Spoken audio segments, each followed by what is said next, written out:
وہ فلسطینی جو اردن میں پناہ گزین اور مہاجرین کے طور پر مقیم تھے، انہوں نے وہاں ریاست کے اندر ریاست قائم کر لی۔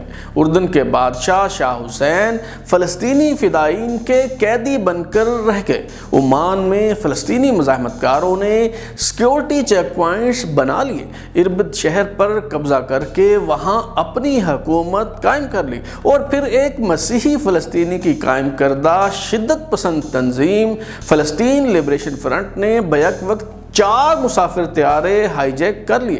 خاتون ہائی جیکر لیلا خالد پکڑی گئیں تو اسے رہا کروانے کے لیے ایک اور مسافر طیارے کو اغوا کر لیا گیا۔ ان حالات میں شاہ حسین نے اردن کو ان فلسطینیوں سے آزاد کروانے کا فیصلہ کر لیا اور بلیک ستمبر کے نام سے کارروائی کا آغاز کر دیا گیا، جس کی قیادت پاکستان کے فوجی افسر بریگیڈیئر ضیاء الحق کر رہے تھے۔ فلسطینیوں کا قتل عام کرنے پر ضیاء الحق کو واپس بلا کر ان کا کورٹ مارشل کرنے کا فیصلہ ہوا، مگر حالات نے کچھ ایسا رخ اختیار کیا کہ وہ بچ نکلے۔ یہ سب کیسے ممکن ہوا؟ ترازو کے سلسلے فلسطین قصہ کی چوتھی قسط میں ہم یہی کھوج لگانے اور حقیقت کا سراغ پانے کی کوشش کریں گے۔ میں ہوں بلال غوری اور آپ دیکھ رہے ہیں ترازو۔ جس طرح پاکستان کو افغان مہاجرین کی آمد کے باعث بے پناہ مسائل کا سامنا رہا ہے، اسی طرح بلکہ اس سے کہیں زیادہ مشکلات فلسطینی پناہ گزینوں کے باعث اردن کے حصے میں آئیں۔ اردن کے فرما روا شاہ عبداللہ کو 20 جولائی 1951 کو ایک فلسطینی نے مسجد اقصی کی سیڑھیوں پر گولی مار کر قتل کر دیا۔ شاہ عبداللہ کے کمسن پوتے حسین کو بھی نشانہ بنانے کی کوشش کی گئی، لیکن گولی ان کے لباس پر آویزاں بیج کو چھو کر گزر گئی۔ شاہ عبداللہ اپنے بیٹوں سے مطمئن نہیں تھے، اس لیے اپنے پوتے حسین کو اپنے جانشین کے طور پر تیار کر رہے تھے، مگر شاہ عبداللہ کے قتل ہو جانے پر ان کے بیٹے طلال بن عبداللہ کو تخت پر بٹھا دیا گیا۔ 13 ماہ بعد ہی اردن کی پارلیمنٹ نے شیزوفرینیا کے مرض میں مبتلا ہونے کے باعث طلال بن عبداللہ کو اقتدار سے الگ کر دیا اور 11 اگست 1952 کو ان کے 17 سالہ بیٹے حسین کو بادشاہ بنا دیا گیا۔ شاہ حسین کے کزن شاہ فیصل ثانی عراق کے بادشاہ تھے۔ شاہ حسین نے شاہ فیصل ثانی سے مل کر عرب فیڈریشن کی بنیاد رکھی، مگر 14 جولائی 1958 کو ایک بدترین فوجی بغاوت کے دوران شاہ فیصل اور ان کے اہل خانہ کو شاہی محل میں گولیوں سے بھون دیا گیا۔ شاہ حسین پر بھی لاتعداد قاتلانہ حملے ہوئے، مگر وہ اپنی ذہانت اور خوش قسمتی کے باعث ہر بار بچ نکلتے۔ شاہ حسین بہترین ہوا باز تھے۔ 1958 میں جب وہ جہاز اڑا رہے تھے اور ان کا رخ یورپ کی طرف تھا تو شامی مگ طیاروں نے انہیں نشانہ بنانے کی کوشش کی، مگر وہ اپنی مہارت کے باعث بچ نکلنے میں کامیاب ہو گئے۔ شاہ حسین جہاز کو اس قدر نیچے لے آئے کہ پہاڑوں سے ٹکرا کر جہاز کے پاش ہونے کا خطرہ پیدا ہو گیا اور پھر دشمنوں کو چکمہ دے کر وہاں سے بچ نکلے۔ 2 سال بعد ہی شاہ حسین کو قتل کرنے کی ایک اور کوشش کی گئی۔ شاہ حسین نتنوں کی بیماری میں مبتلا تھے اور ناک میں ڈالنے والے قطروں کے ذریعے ان کا علاج کیا جا رہا تھا۔ ایک دن شاہ حسین نے دوائی کی نئی شیشی کھولی تو اتفاقاً دوائی کا ایک قطرہ زمین پر گر گیا۔ جہاں دوائی گری تھی وہ جگہ پگھل گئی تو معلوم ہوا کہ دوائی کی جگہ شیشی میں سلفیورک ایسڈ ڈال کر رکھا گیا تھا۔ ایک بار محل میں ملازم کے طور پر گھسنے والے قاتل نے سوتے میں خنجر گھونپنے کی کوشش کی۔ ایک اور موقع پر باورچی نے کھانے میں زہر ملا دیا، لیکن 2 بلیوں نے اپنی جان کی قربانی دے کر بادشاہ سلامت کو مرنے سے بچا لیا۔ وہ کھانا جب ان بلیوں کو کھلایا گیا تو وہ موقع پر ہی مر گئیں اور یوں زہر ملائے جانے کا بھید کھل گیا۔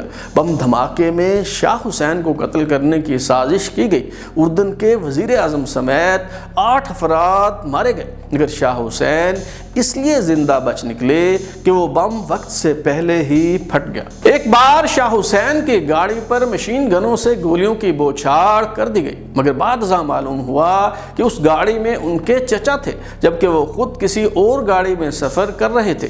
یوں بھی ہوا کہ شاہ حسین کے خلاف چند فوجی افسروں نے بغاوت کر دی اور فوجی دستوں نے زرقا کے مقام پر ان کی گاڑی کو گھیرے میں لے لیا۔ شاہ حسین نے بجلی کسی برق رفتاری سے چھلانگ لگائی اور پاس کھڑی جیپ میں بیٹھ کر فرار ہو گئے۔ جیپ سے اترتے ہی ان پر ایک اور قاتلانہ حملہ ہوا۔ پستول تھامے ایک شخص گولی چلانے ہی والا تھا کہ شاہ حسین نے اپنے ذاتی ریوالور سے اس کا کام تمام کر دیا۔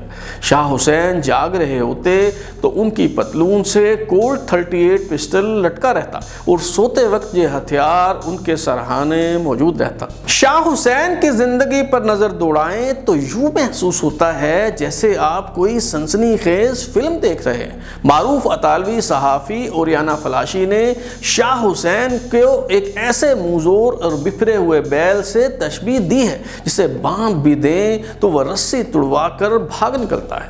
قاتلانہ حملوں کے باوجود بھیس بدل کر عوامی مقامات کا رخ کرنا شاہ حسین کا محبوب مشغلہ تھا۔ شاہ حسین کو خطروں کا کھلاڑی کہا جائے تو بے جا نہ ہوگا۔ کبھی وہ پیراشوٹ سے نیچے گرنے کے عمل سے لطف اندوز ہوتے، کبھی ہیلی کاپٹر اڑاتے ہوئے اس کے پنکھوں کو بند کر کے اسے نیچے گرنے دیتے اور عین اس وقت جب وہ زمین سے ٹکرا کر تباہ ہونے کے قریب ہوتا اسے دوبارہ فضا میں اٹھا کر ہز اٹھاتے۔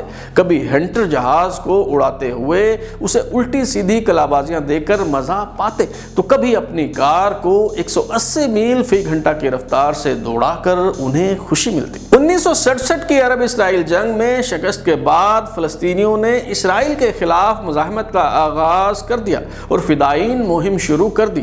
فلسطینی تحریک مزاحمت محض اسرائیل تک محدود نہ رہی بلکہ اس نے اردن کو بھی لپیٹ میں لے لیا۔ ان فدائین نے ریاست کے اندر ریاست قائم کر لی۔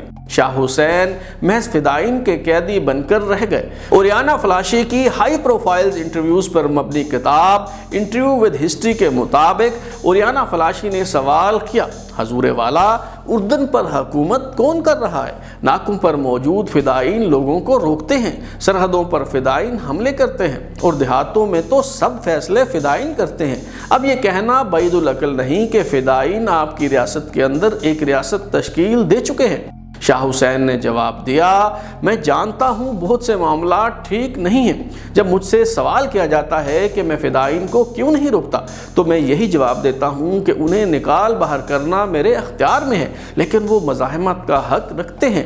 20 سال سے تکالیف جھیل رہے، اسرائیل نے ان کی زمین پر قبضہ کر رکھا ہے۔ اگر اردن ان کی مدد نہیں کرتا تو پھر کون ان کی مدد کرے گا؟ یہ مت بھولو کہ ہماری آبادی کا ایک بڑا حصہ فلسطینی باشندوں پر مشتمل ہے، مجھے ان کا ساتھ دینا پڑتا ہے۔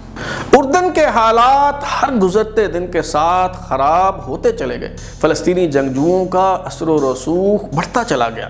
فلسطین کی آزادی کے لیے مسیحی نوجوان جارج حباش کی قیادت میں قائم popular front for the liberation of Palestine نے مسلح جدوجہد کی وجہ سے خاصی شہرت حاصل کی۔ اپریل 1970 میں فلسطینی فدائین نے اردن کے دارالحکومت عمان میں امریکی سفارت خانے پر دھاوا بول دیا۔ سفارت خانے کی گاڑیاں جلا دی گئیں، امریکی جھنڈا نظر آتش کر دیا گیا۔ امریکی سفیر نے مطالبہ کیا کہ بادشاہ سلامت تحفظ فراہم کرنے میں ناکامی پر معافی مانگے، مگر شاہ حسین نے معذرت کرنے کے بجائے امریکی سفیر کو ناپسندیدہ ترین شخصیت قرار دیتے ہوئے ملک چھوڑنے کا حکم دے دیا۔ اردن کے دارالحکومت عمان کے نواحی علاقے میں ہی فلسطینی فدائین کا ہیڈ کوارٹر تھا۔ جون 1970 میں فدائین نے 68 غیر ملکی شہریوں کو اغوا کر لیا اور ان کی رہائی کے بدلے 2 فوجی افسروں کو برطرف کرنے کا مطالبہ کیا۔ جن فوجی افسروں کو برطرف کرنے کا مطالبہ کیا جا رہا تھا ان میں سے ایک شاہ حسین کے چچا شریف ناصر اور دوسرے کزن شریف زید تھے۔ شاہ حسین کو بادل نخواستہ فلسطینی فدائین کا یہ مطالبہ تسلیم کرنا پڑا۔ جب یہ واقعہ پیش آیا تب اس آپریشن کی تیاریاں شروع ہو چکی تھیں جسے شاہ حسین نے اردن کی آزادی کا نام دیا، مگر تاریخ اس کارروائی کو بلیک ستمبر کے نام سے یاد کرتی ہے۔ فلسطینی فدائین سے نمٹنا ہرگز آسان نہ تھا۔ ان فلسطینی فدائین کا تخمینہ 15 سے 20 ہزار لگایا گیا تھا۔ اگرچہ اردن کے پاس 65,000 لڑاکا فوجی موجود تھے مگر ان میں سے اکثریت فلسطینیوں کی تھی جن پر اس کارروائی کے دوران اعتماد نہیں کیا جا سکتا تھا۔ اور پھر ایک واقعہ اونٹ کی کمر پر آخری تنکا ثابت ہوا۔ فلسطین لبریشن فرنٹ کے عسکریت پسندوں نے 6 ستمبر 1970 کو بیک وقت 4 مسافر طیارے اغوا کر لی۔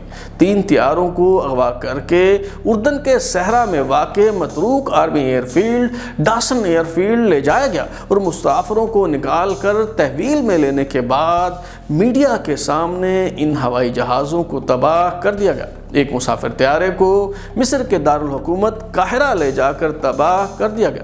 فلسطینی مزاحمت کاروں کا مطالبہ تھا کہ ان مسافروں کے بدلے اسرائیل سمیت دیگر کئی ممالک میں قید فلسطینی مجاہدین کو رہا کیا جائے۔ 5واں طیارہ ہائی جیک کرنے کی کوشش ناکام ہوئی اور خاتون ہائی جیکر لیلا خالد کو لندن کے ہیتھرو ایئرپورٹ پر گرفتار کر لیا گیا۔ فلسطین لبریشن فرنٹ والوں نے اپنی ساتھی ہائی جیکر لیلا خالد کو چھڑوانے کے لیے چند روز بعد بمبئی سے بیروت جانے والے ایک اور مسافر طیارے کو اغوا کر لیا، جس پر 65 برطانوی شہری سوار تھے۔ اپنے شہریوں کی زندگیاں بچانے کے لیے برطانیہ گھٹنے ٹیکنے پر مجبور ہو گیا اور 13 ستمبر 1970 کو فلسطین کی خاتون ہائی جیکر لیلا خالد کو رہا کرنے کا اعلان کر دیا گیا۔ 15 ستمبر کو فلسطینی فدائین نے اردن کے دوسرے بڑے شہر اربد کا کنٹرول سنبھال لیا، جبکہ دارالحکومت عمان کے بیشتر علاقوں پر پہلے ہی ان مسلح مزاحمت کاروں کا راج تھا۔ شاہ حسین نے فلسطینی لبریشن فرنٹ کی طرف سے طیاروں کی ہائی جیکنگ کو عرب دنیا کے لیے شرمندگی قرار دیا اور ریاست کے اندر ریاست قائم کرنے والوں کو کچلنے کا فیصلہ کر لیا۔ شاہ حسین نے 15 ستمبر 1970 کو مارشل لا نافذ کر کے فوجی حکومت قائم کر دی۔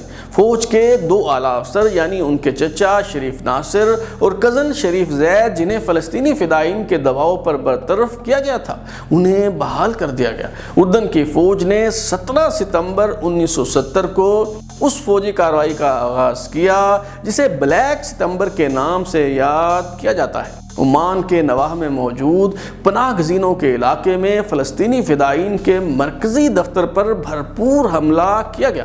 24 گھنٹوں میں نہ صرف یہاں مطلوبہ نتائج حاصل کر لیے گئے بلکہ دوسرے بڑے شہر اربد کا کنٹرول بھی واپس لے لیا گیا۔ 18 ستمبر کو شام کی فوج چند ٹینکوں کے ساتھ سرحد پار کر کے اردن میں داخل ہوئی تاکہ فلسطینی لبریشن فرنٹ کی مدد کی جا سکے، مگر صرف 4 دن کی جھڑپوں کے بعد حفیظ الاسد، جو تب وزیر دفاع اور ایئر چیف تھے، انہوں نے اس لڑائی میں غیر جانبدار رہنے کا فیصلہ کر لیا۔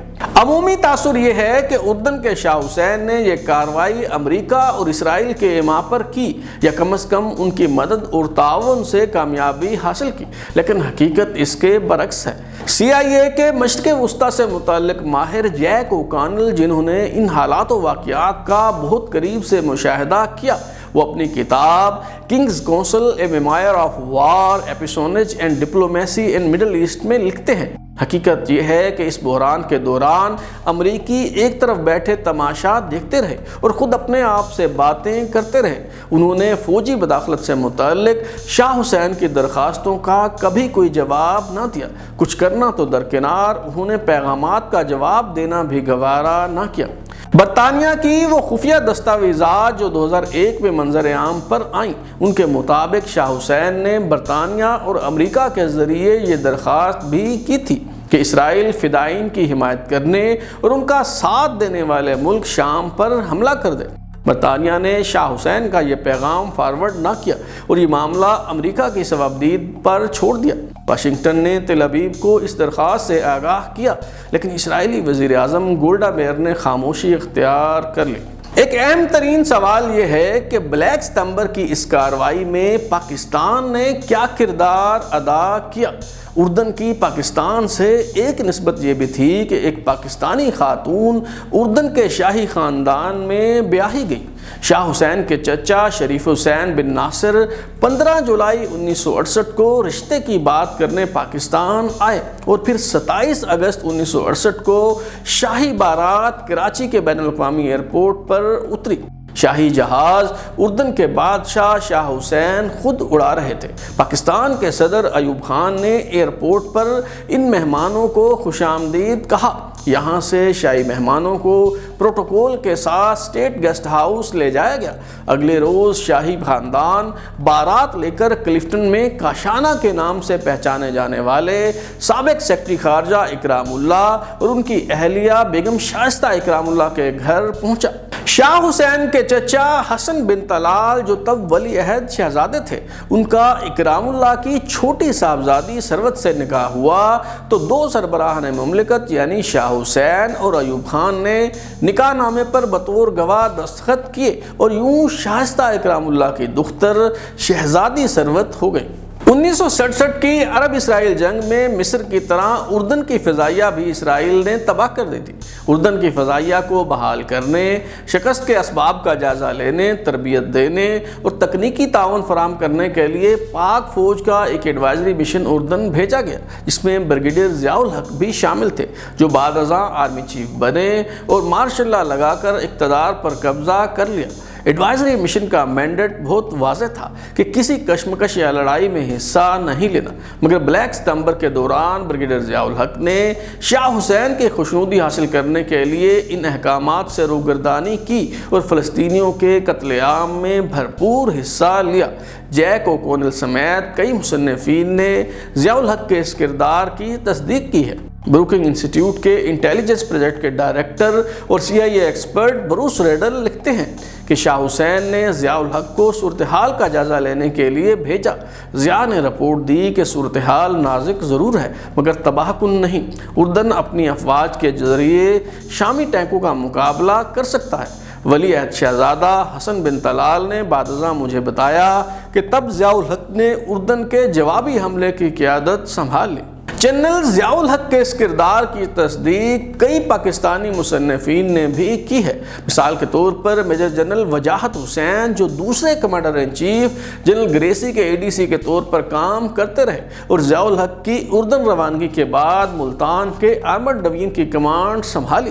وہ اپنی یادداشتوں پر مبنی کتاب میموریز آف اے سولجر کے صفحہ نمبر 251 پر لکھتے ہیں کہ بلیک ستمبر کے دوران پاکستان اور اردن کے درمیان طے ہونے والی شرائط کی واضح خلاف ورزی کرتے ہوئے بریگیڈیئر ضیاء الحق نے احکامات ماننے سے انکار کر دیا اور اس کارروائی میں ملوث ہو گئے۔ جنرل نوازش جو اس ایڈوائزری مشن کے سربراہ تھے، انہوں نے ایک خصوصی رپورٹ پاکستان بھیج کر ضیاء الحق کے خلاف انضباطی کارروائی کرنے کی سفارش کی۔ ضیاء الحق کو واپس بلوا لیا گیا۔ Army chief general Yahya Khan نے ضیاء الحق کا کورٹ مارشل کرنے کا حکم دے دیا، مگر ضیاء الحق کی خوش قسمتی کہ اس دوران مشرقی پاکستان کے حالات خراب ہو گئے۔ جنرل نوازش اردن میں ہی دل کا دورہ پڑنے سے انتقال کر گئے اور جنرل گل حسن کی سفارش سے ضیاء الحق فوج سے نکالے جانے کی کارروائی سے بچ نکلے۔ 1967 کی عرب اسرائیل جنگ میں شکست کھانے کے بعد عرب ممالک نے یوم کپور جنگ میں بدلہ لینے کی کوشش کی تو کیا ہوا، یہ معلوم ہو سکے گا آئندہ قسط میں۔ فلسطین کی تاریخ بیان کرنے کا یہ سلسلہ جاری ہے۔ اگر آپ اپنی رائے دینا چاہتے ہیں یا پھر کوئی تجویز تو ہمارا واٹس ایپ نمبر 033284105337 دستیاب ہے۔ اپنا فیڈ بیک دیں، لائک کریں، سبسکرائب کرنے کے بعد بیل آئکن یعنی گھنٹی دبائیں اور دیکھتے رہیں ہمارا چینل ترازو۔